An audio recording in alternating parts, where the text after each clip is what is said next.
dernier texte chroniqué pour cette toute première émission test, eh bien c'est Tofi, le dernier ouvrage d'Edmé de Havre.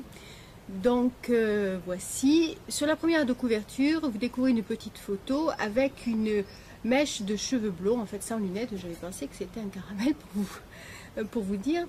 Et il y a la mention suivie de la préféride et ensuite un genre littéraire roman avec S. Alors roman, oui peut-être, mais roman court puisque l'ouvrage dans son entier ne fait que 237 pages, sachant que la préférida est un peu plus longue comme nouvelle que le premier Tofi. Alors dois-je vous avouer que j'ai préféré la seconde histoire tant elle est grinçante, bien ficelée, tendue psychologiquement, avec des personnages magnifiquement campés, construits, étudiés, décortiqués, manipulés.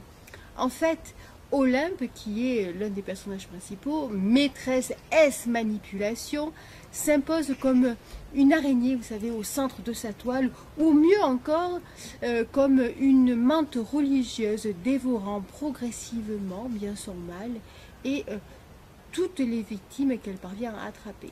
Elle joue aussi avec elle, égoïste jusqu'au bout de ses griffes prédatrices.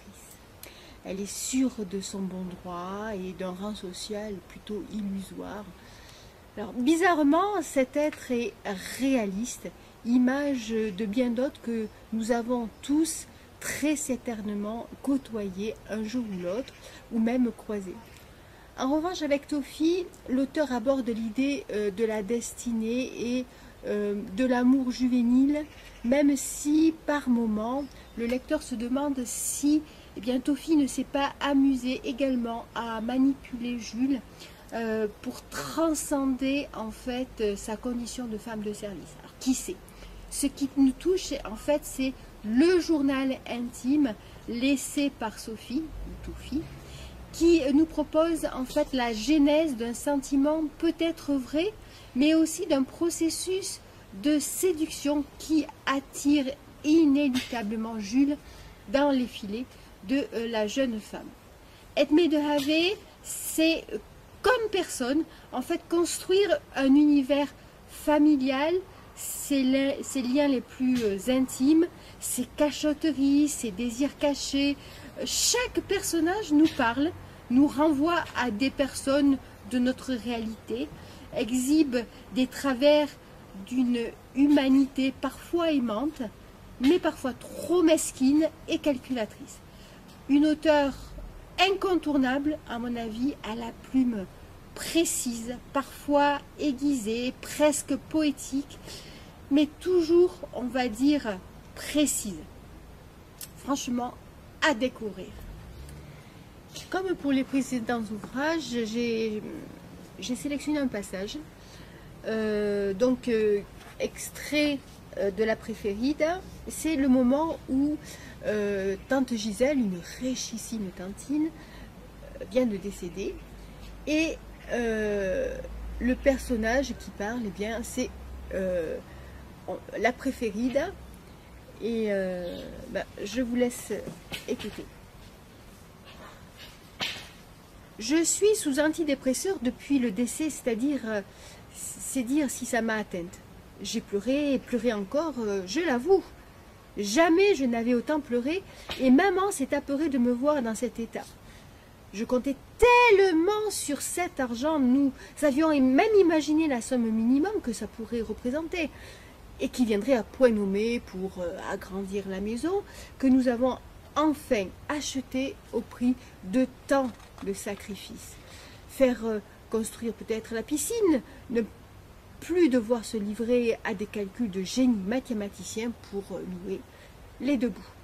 Avoir un petit pactole pour voir venir, partir en vacances sans guetter les occasions de dernière minute.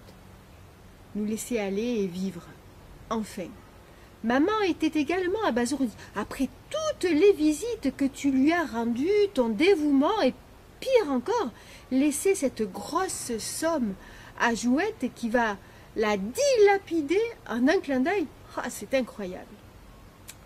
Oui, car en plus, Jouette la gentille, elle, a reçu une donation conséquente dès que tante Gisèle a eu vent du temps qui lui restait à vivre.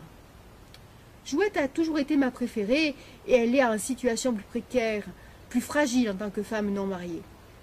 Et puis Olive, je sais ce que tu veux, ce que je veux, avait même répliqué la vieille peau agonisante quand je lui fis remarquer que nous avions 2 enfants, que nous devions préparer pour la vie avec passage par la case université, et lui rappeler qu'après tout, elle avait des responsabilités envers la famille aussi. Mais justement, j'ai choisi d'aider Jouette, qui est ma nièce. C'est bien ma famille, Olive. Je m'étais insurgée, je me souviens que sans doute ma déprime pointait le nez, car j'en eus les larmes aux yeux après avoir cherché en vain à lui faire entendre raison. Jouette avait son petit studio et manquait, comme le régiment d'ailleurs, de toute idée de la gestion intelligente de ses avoirs, qui d'ailleurs s'évaporerait promptement. Elle avait ri, comme trop lasse pour me répondre, et conclut à Olive, tu ne changeras jamais, hein. Si tu avais de tels soucis d'argent, il y a bien des vacances et des dépenses inutiles que vous n'auriez pas faites, Marc et toi. Et tu n'aurais pas acheté cette maison trop grande avec le projet d'encore l'agrandir. Crois-moi. Elle m'appelait Olive devant tout le monde avec cette malice mauvaise depuis quelques années déjà.